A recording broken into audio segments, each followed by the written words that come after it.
Alright, what we got here, a quick and easy review over our real number system. So I've given you a set of numbers. Set of A has a negative square root of 6, a negative 1, a negative 0.5, a 0, 3, square root of 25, 7.5, 24 halves, and square root of negative 4. What I want to know is what numbers out of that set would be classified as whole numbers according to the real number system. Okay? Careful, you may need to simplify some of the numbers first, but what numbers out of this set A will be classified as whole numbers?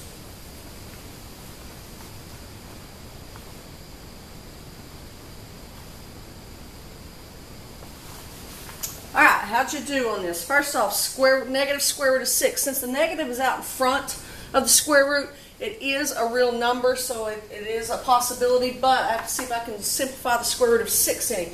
6, the something times itself equals 6. I know that 1 squared is 1 and 2 squared is 4.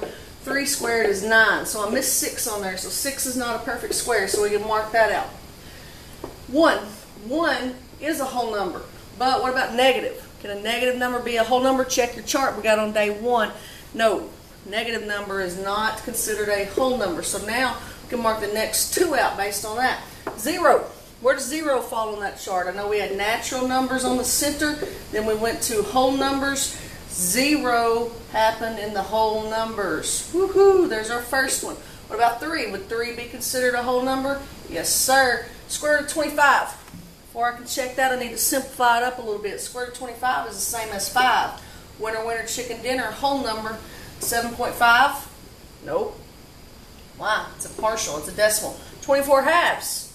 That's a tricky one. 24 halves, isn't that the same as 12? There you go. Bada bing, bada boom. Square root of negative 4. Square root of 4 would be 2. That's a whole number. We got a negative underneath the radical. That's not real. So it can't be a whole if we're not real. So our final answer here, we had 0, 3, square root of 25, and 24 halves. How'd you do?